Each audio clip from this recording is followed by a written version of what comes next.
শাশুড়ির কাছে ওই বউটা খুব খারাপ, যে বউ শ্বশুর শাশুড়ির খেদমত করে না। ওই বউটা খারাপ না যে নামাজ পড়ে না।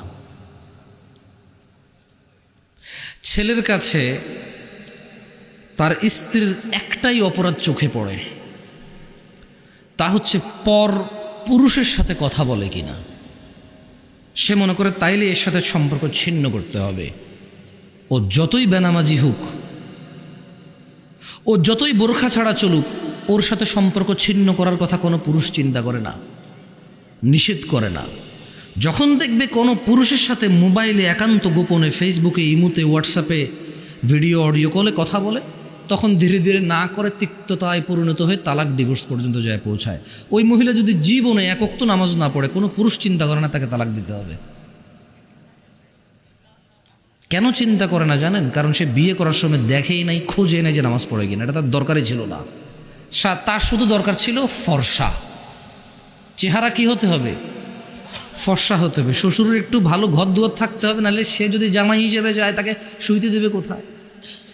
সে বিয়ের সময় তার মা বাপ বলছে, আয় রে এ জায়গায় বিয়ে করতে যাস, দুজন বন্ধু বান্ধব নিয়ে গেলে খাইতে দিবি কে, থাকতে দিবি কই? মেয়ের বাবা তো ঘর বাড়িই নাই। কি ভুল বলতেছি? হ্যাঁ, এদেশের মেয়ের বাপেরাও মেয়ে বিয়ে দেওয়ার সময় জামাইয়ের চরিত্র, আখলাক, দিনদারিতা দেখে না। জামাই বন্ধু বান্ধব নিয়ে আসবে, হুন্ডা রাখার জায়গা করার জন্য জমি বিক্রি করে, সুদের উপরে ঋণ নিয়ে, টাকা ধার করে, চিটারি বাটপারি করে দালান কোঠা তোলে, কারণ জামাই জামাইরে শুতে দিবে। আরে বেটা, তোর বাড়িতে 2 দিন থাকতে আসবে রে। একজন মানুষ 2 দিন থাকতে আসবে, এর জন্য বিল্ডিং বানাইতে হবে সুদের উপরে টাকা নিয়ে, জমি বিক্রি করে? হ্যাঁ, ও 1 দিনের জন্য আসবে, 2 দিনের জন্য আসবে, যে কোনো মূল্যে ওর জন্য বিল্ডিং ঘর বানাইতে হবে। আর বেটা, তুই তোর শ্বশুর বাড়িতে যাবি 2 দিনের জন্য না রে, একবারে বিল্ডিং দেখেই বিয়ে করতে হবে। হ্যাঁ, তোমার নানার কি ছিল যখন তোমার বাপে বিয়ে করছে তোমার মারে? তোমার বাপের কি ছিল? এখন মাশাল্লাহ তোমার বাপে ভালো পয়সা করে ইনকাম করে, হালালভাবে ইনকাম করে।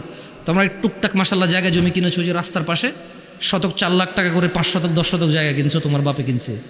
তোমার নানার বাড়িতে তোমার মামারা ঘর দুয়ার তুলে সুন্দর, এখন মাশাল্লাহ পরিবেশ সুন্দর, মানে পাকাপোক্ত করে ফেলেছে সব কিছু। তোমার মাকে যখন বিয়ে করেছে তোমার বাপ কিচ্ছু ছিল না, তো কি হয়েছে? তোমার মায়ের দিনদারিতা দেখে বিয়ে করছে।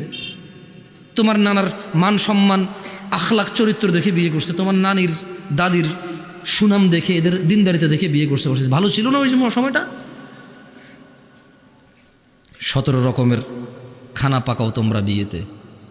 গায়ে হলুদ, এটা কার সুন্নত বলতে পারো তোমরা? গায়ে হলুদ,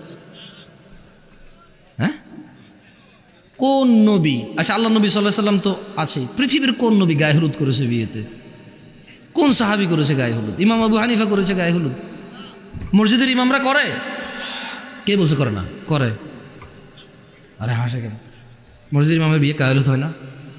হয়, হয়, হয়, হয়, কোথাও কোথাও হয়, কোথাও কোথাও হয়। মেয়ের বাপের খুব ইচ্ছা, মেয়ের মা একমাত্র বিয়ে, মানে একটাই বিয়ে মেয়ের।